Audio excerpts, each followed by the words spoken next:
Oh God, I mean, it's alright, like, Guga Foods reacted overrated to as fuck, in Asmongold's my fucking opinion. steak video.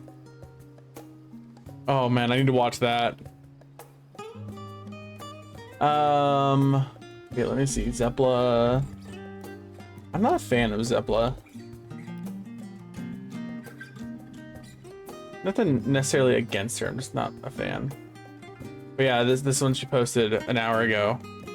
Endwalker is the worst 14 expansion I have played, which is one, a hot take. And then two, she hasn't been playing Final Fantasy like at all. She took like a massive break. She's reacted to a lot of content for it, but she hasn't been playing Final Fantasy. So like, is that her whole thing? Like she just hasn't wanted to play, so the game's bad?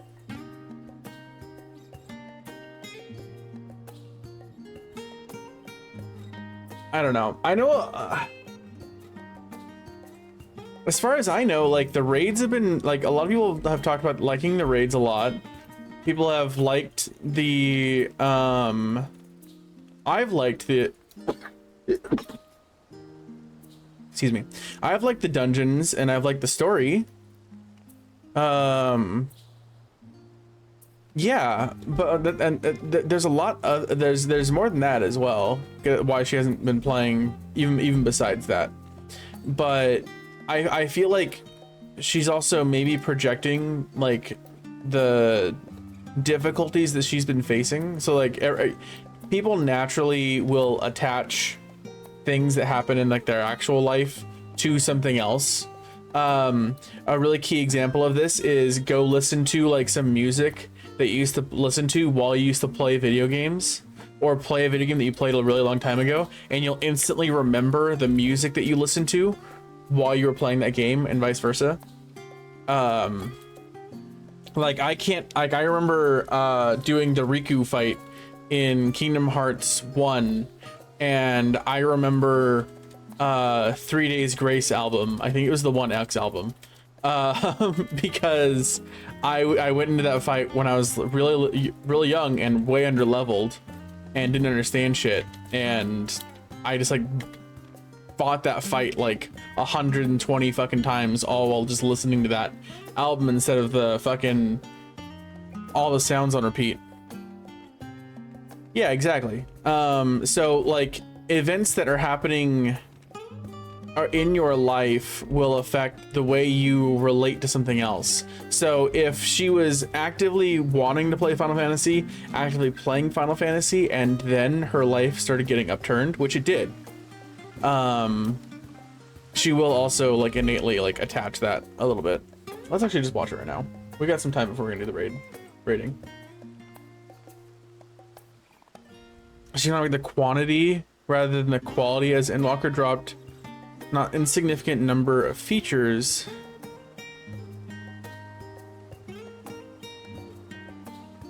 Trial, storyline, and the relic grind. I mean, it's okay. The relics have been shit. It is the worst relics. Exploration zones are a hit or miss. A lot of people like them. A lot of people hate them. So you don't need to add them every single expansion. And you know what we do? And when we did we got the island instead, which is huge.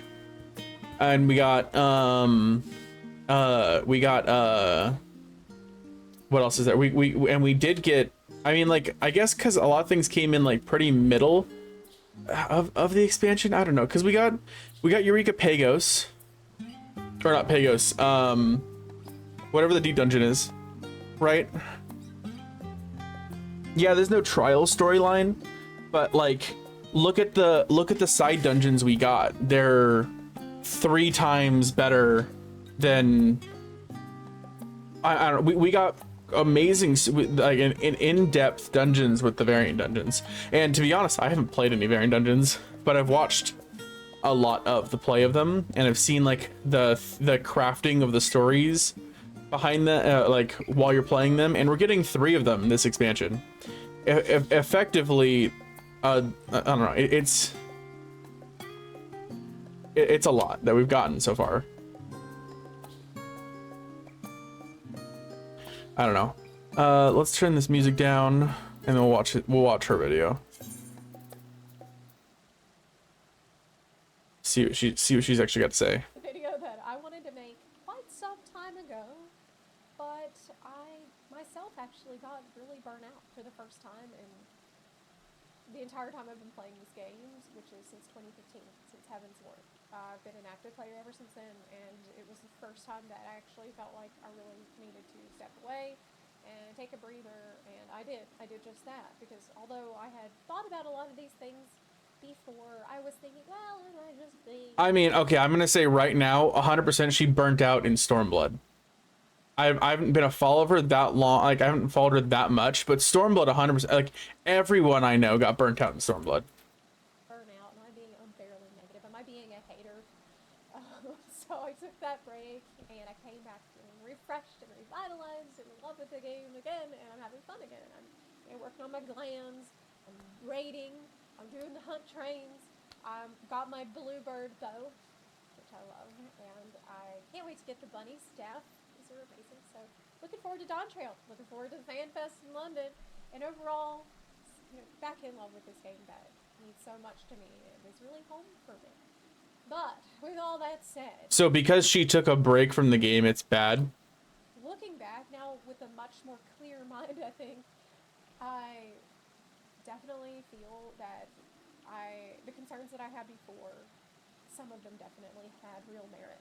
And I think it's not a coincidence that it's not just me, but almost everyone I know seems to be burnt out with Everfix AV right now, and just not logging into the game, or raid logging, or just completely disinterested and feeling like, well, there's so little pressure to log in, and I could either log in now or maybe next year, or maybe in 5 years, you know.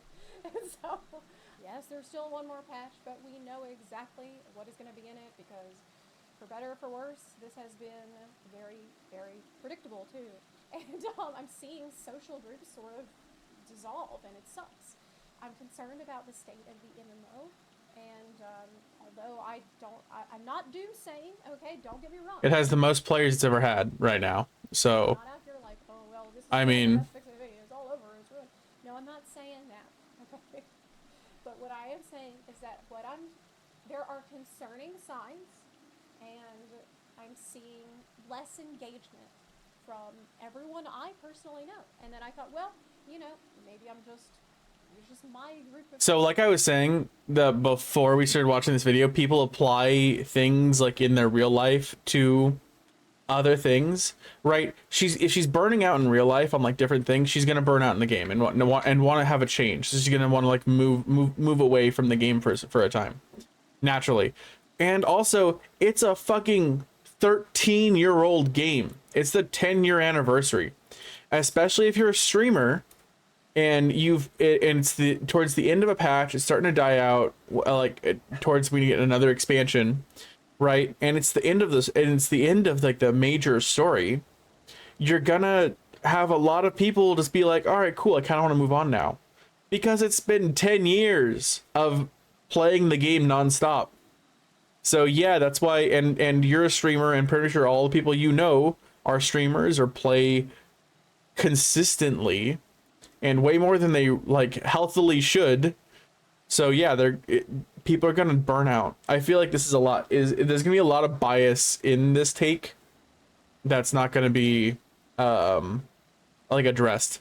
People that I know. So I went on Twitter and I asked the question to do a vibe check of the community. Well, there's your problem. You went on Twitter. How do you feel about the Endwalker patches? And I was honestly shocked by the number of people that just felt like it's underwhelming, it's lackluster, it's just not that interesting. These are not people who are saying it's terrible, I hate it, it sucks. That's not really what I'm hearing that much. What I'm hearing is it's mid. It's fine. I don't really care that much. I'm hearing apathy. Also, yeah, this one right here, this bottom one, I don't know if you guys can really see it with the chat bubble, but there's a lot to do in the game, but you struggle to want to do it. There are so many great games right now. That's another thing, is that Final Fantasy has persevered through, to be honest, a kind of dry spell in video games for the past, like, 6 years. The past like couple years have been insane with video games.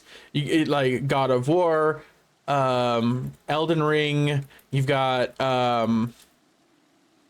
Baldur's Gate. Yeah, it's you will naturally want to move towards other games. It's just how it is.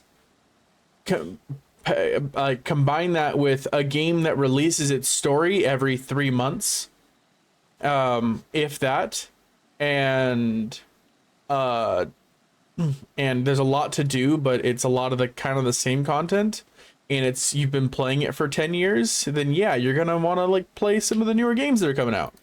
I'm hearing like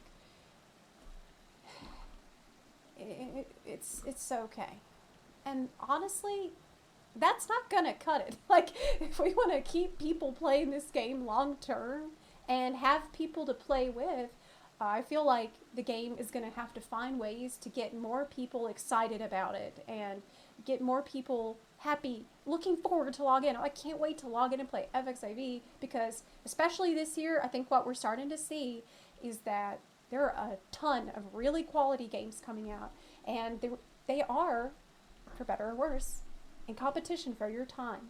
And it's wonderful that FXIV does not, pressure you so much to log in. It has never done that. But in the past expansions, we have, although the game hasn't been pressuring you too much to log in, there have been exciting things that we could all log in together to do, that people had reasons to do. Yes, it is normal for, after a patch has been out for a while, people to get burnt out and bored. Yeah. It's normal for, at the end of an expansion's life cycle, for people to get, I've never seen that decorations in Ishgard. What the fuck? I don't think I've ever seen that. Always happens. But what I'm seeing is this happening. She'll swap between them. Yeah, XIV or 14. A major patch comes out, or well, I've been to Empyrean and stuff, but I've never seen those decorations before. Was what I was saying. Like, I started to see this phenomenon after the first major patch of the whole expansion. 0.1 patch, 0.2 patch, 0.3 patch. This should not be as big of a phenomenon as it is so early on in the life cycle of the expansion, and so I'm worried. And we're gonna talk about okay, I need to do the Sky Builder scripts really bad. I haven't touched that yet. Contributing factors, and if you're having a good time, good for you. I'm not gonna tell you that you shouldn't be having fun. If you're having fun, great, keep at it. But this is an MMO, right? And we want people to be excited to log in. If they're not, then it's just not as good. Is she just playing on Dynamis? Is that why? Is that what's going on? Did she swap to Dynamis and now she's thinking that the game's dead? Is that what's going on? Because I mean, like the game still at 6.4 where we're at right now has the most players it's ever had. Hi, how you doing? It's not a single welcome on in. Game, even though lately it feels like it was a 36-minute video. I didn't realize that. Holy crap! Thing I keep hearing from people is that I'm burnt out. But I don't think that's even the right word, because with burnout, you think normally that's when you do something so much, so often, every day, so hard and so long that you just get sick of it and you can't think about it. You don't want to think about it anymore. You're tired of it. And it's such a relief to stop. But this isn't really what I'm seeing with people. If these are people that want to do something, it's more like how burnout is actually thought of in the car world, where you just sit there, you stay put, and you're spinning the wheels, but you're not going anywhere. I mean, there's a lot of smoke. This car could be fun to drive at some point. But I guess there's not one that's like endless, I guess. She's talking about EU is active as hell, and most of my friends are still excited to log in every day. Might be biased from both sides. I mean, yeah, there's bias from both sides, but I mean, like, I left the game in 5.0 in it like 2 weeks after 5.0 launched because I didn't like Stormblood. Not Stormblood, Shadowbringers. And I didn't even finish the main story, and I came back 4 years later. But I mean, like, I gotta say, like, everyone I know, everyone burned out like hell in Stormblood. Heavensward, there was tons of burnout. And the burnout usually actually happens around 0.2 or 0.3 of expansions. And I mean, like, I think one of her key takeaways that she was talking about is not having an exploration zone. And I mean, like, and the relic sucks. The relic's a big thing because it's a really big grind point that a lot of people in like the higher end do. And like a lot of the little chat bubbles she brought up, like this one right here. Once you go to the Savage, you have either to mount farm from old extreme Savages. That's every, like, what did you do in Shadowbringers? They joined in 5.3. They did Savages. All you have left to do is farm mounts. What did you do in Shadowbringers that was different? What did you do in Stormblood that was different? What did, like, we have Deep Dungeon, we have the Island. The Island is a great addition. I don't know what these people want. That's the thing. Like, they're talking as if we don't have everything that we had before. And like, yeah, it's the exploration zone is one thing, but the exploration zone itself is very controversial because I mean, like, I hated Eureka so much. Burning passion.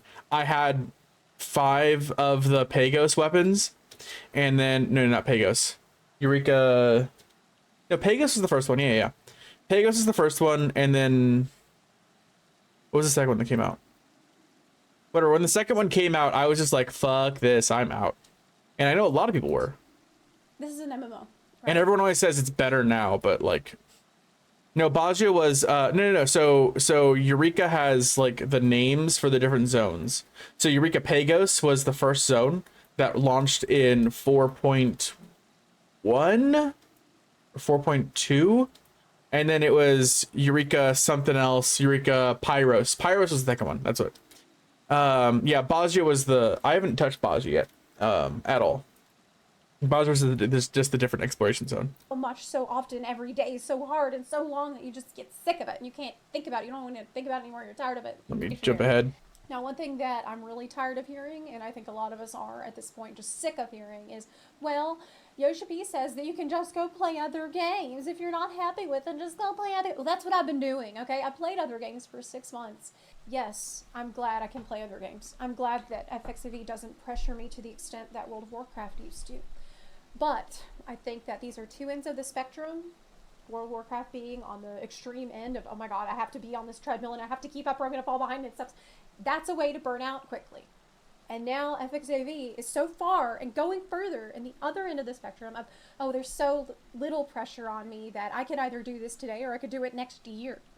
You know, like, this also has a similar effect of just... I mean, a lot of people have had that kind of thing. Like, okay, so one thing I like to talk about, or like I think about all the time, is that streamers have, for specifically streamers for Final Fantasy XIV a lot of time, have this weird misunderstanding of the makeup of the game structure, because they're so into like the deep end of it that they talk about things like, there was the one video about like the raiding drama a while ago.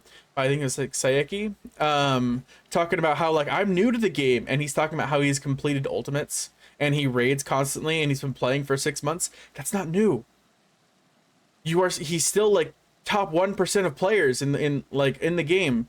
Like, people I don't remember the actual like statistics at this point, but raiders make up a very small percentage of the community. People who actually complete Savage is a very small percentage of the people who play Final Fantasy. And streamers kind of don't think about that. Like, people who talk about, oh, well, raiding's super easy and Savage is super easy, or extremes trials are super easy, just do them, yeah, blah blah blah. I have all the mounts. But like, they have a community behind them. It's easier for them to do it. They have more time because they're spending most of the time streaming, instead of like working a job or going to school. And then on top of it, they're part of like a 1% of the community that actually even does that stuff. It's just clear top. Yeah, exactly. Just do it. Just fucking do it. It's easy, right? And I feel like Zepla is very much like, the people that she's talking about are in that same camp as well. And like, the people that she surrounds herself as well are not the majority of the actual player base. I don't know. She's just saying like a lot of people are like tired of the game at this point. I mean, it's a 10-year-old game. Yeah. Um like she's just saying like there needs to be a difference in the like the way the expansion's coming out. I think she's like upset with the story a little bit. Yeah, it's just her and her friends are burnt out. But like I said in the beginning, I feel like that has a lot to do with things that were happening just in the world around her as well. Like, I don't know. Having people not in the game. Except it's They're at just its not playing the game. highest That's player the base end ever. result. And this damages social groups. It damages the health of the game and the longevity of the game, because a lot of times people will go play other games and they just won't come back.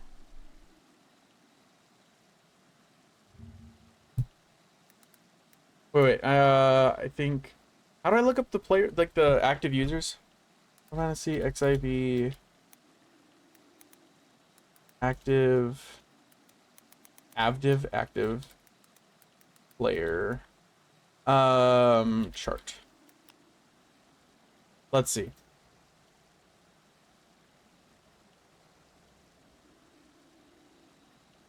So it peaked in 2021, actually. It has been on a downturn apparently, but like very slow. So like the last 30 days, average player is 21,000, right?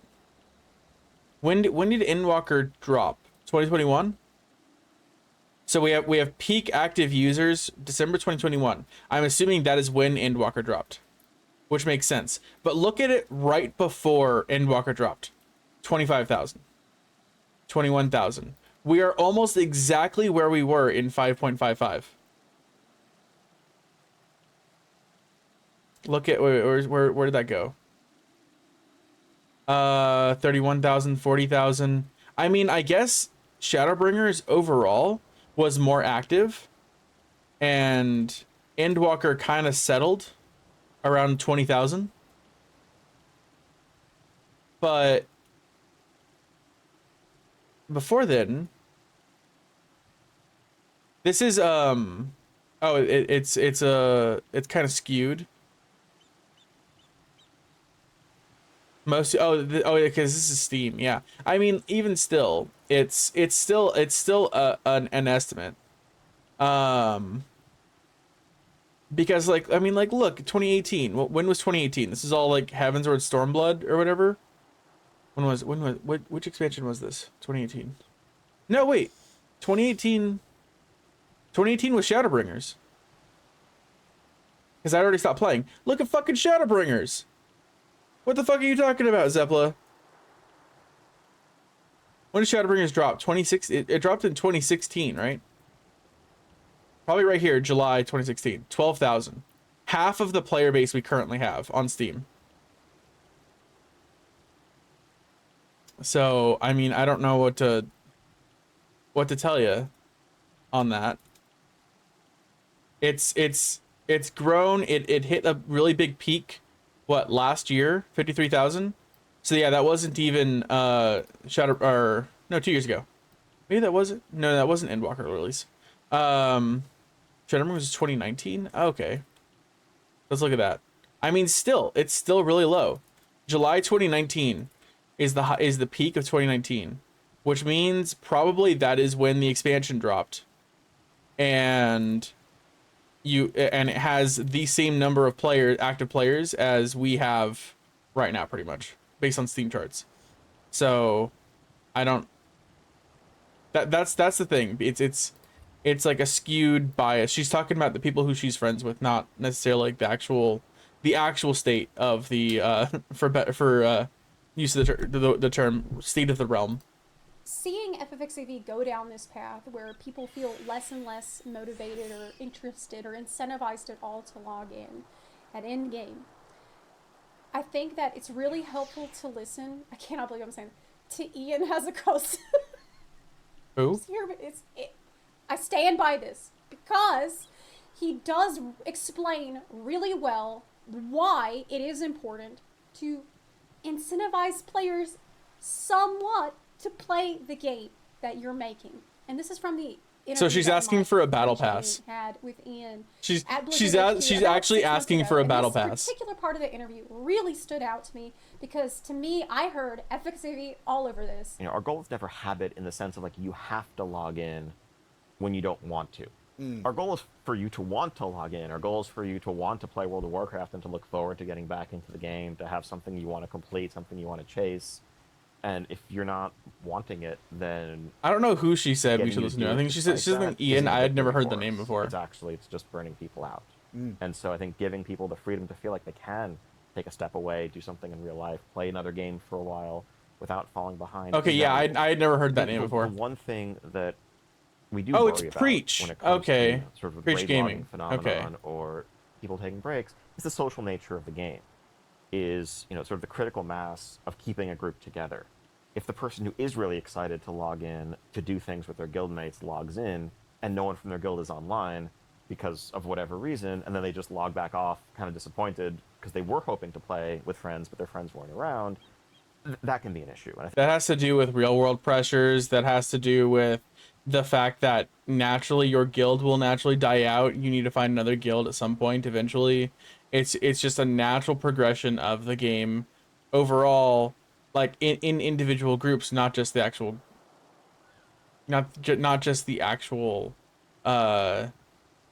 game itself. I think that's something, going back to WoD, to Warlords of Draenor, that was probably the peak of the raid logging era. Oh, yeah. But really, there was like, I've been checking your garrison. Well, that's what she's asking for. She's asking for a fucking battle pass. She's asking for, hey, log in or you lose out. She's looking for FOMO, that's what she's asking for. She's asking for FOMO mechanics in the game. If it wasn't raid night, there was nothing to do. That felt like a step too far toward that end of the spectrum. We joked around whenever Endwalker came out that, Island Sanctuary, that's going to be the garrison of Final Fantasy XIV. And I thought we were kidding, but we weren't. It is actually, it feels a lot like the garrison. This expansion reminds me a lot of Warlords of Draenor, which sucks because I quit World of Warcraft during Warlords of Draenor. Now, it's not as bad. It's not anywhere near as bad. But I'm sensing a lot of this. I think the island is a really cool thing, and it's just, it is a thing that people do. So it is content, and it's content for people who want to do that content. It's essentially like it's the same thing with people who do a lot of the housing decoration and stuff like that.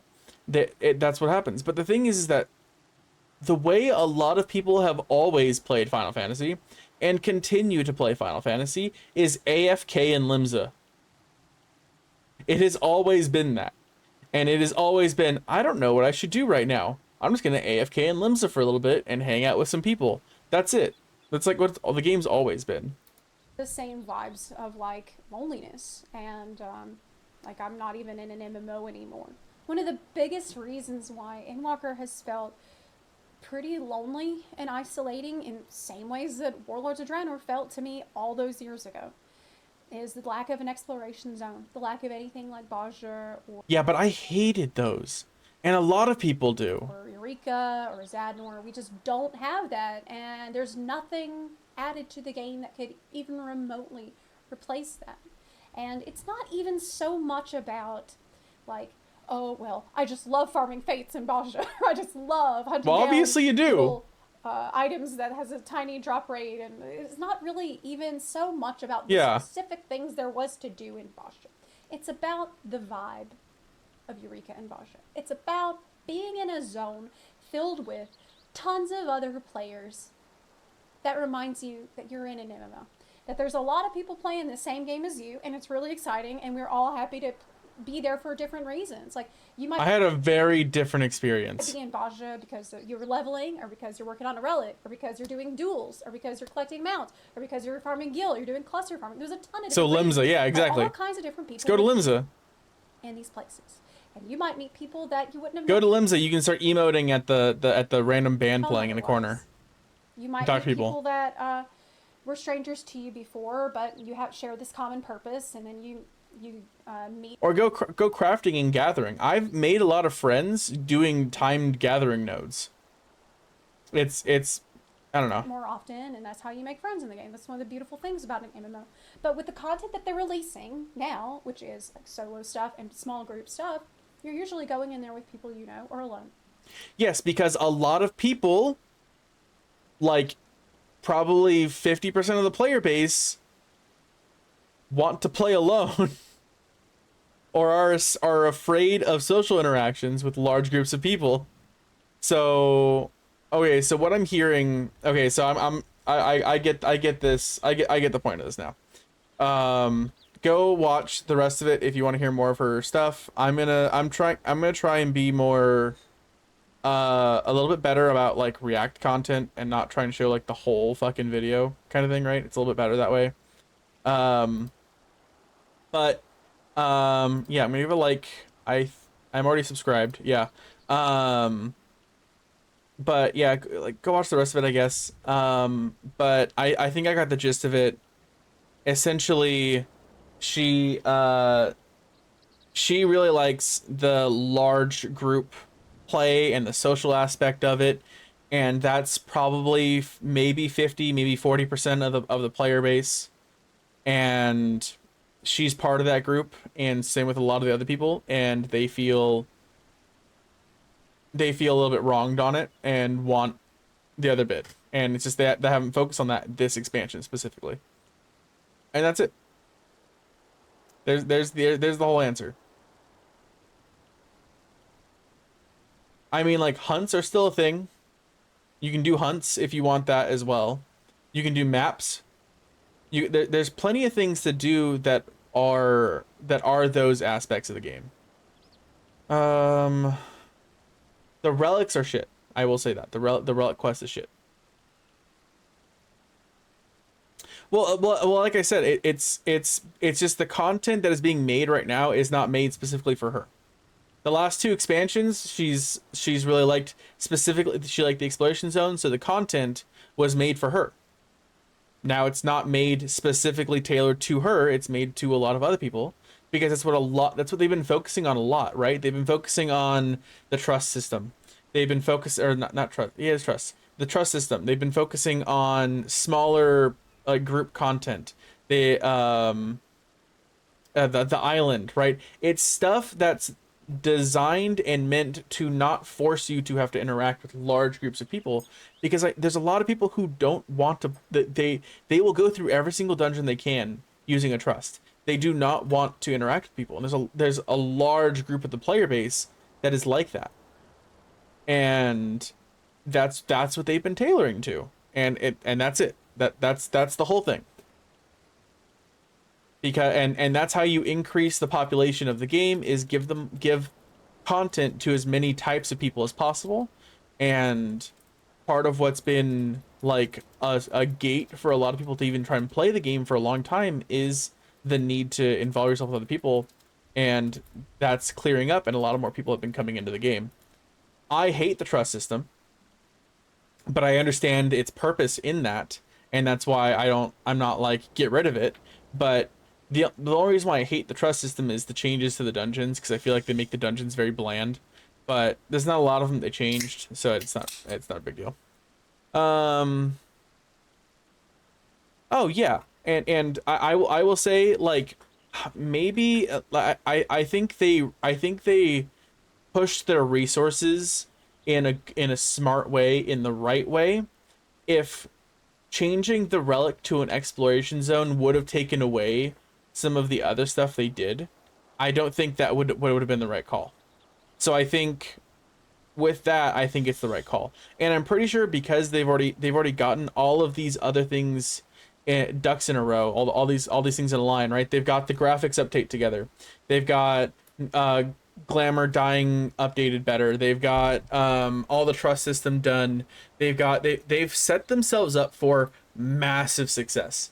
They have been focusing on, they know that this story came to an end, and they know that they're stitching up some little like kind of loose ends and kind of like letting it ride, while building up a massive like army of tools in their belt.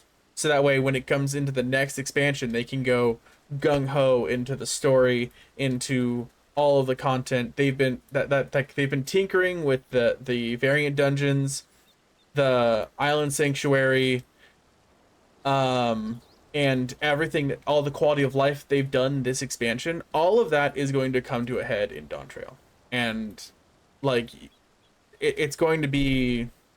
We not only have the most content we've ever had, but we have the best content we've ever had and the most diverse. And they've done a lot of like new things this expansion too. New trial things, right?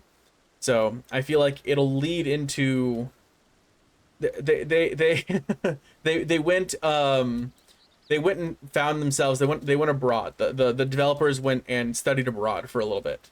And if you didn't like it, you didn't like it, but it's brought way more people into the game than ever before, and they've come back smarter and more experienced, and it's going to make the game better going forward.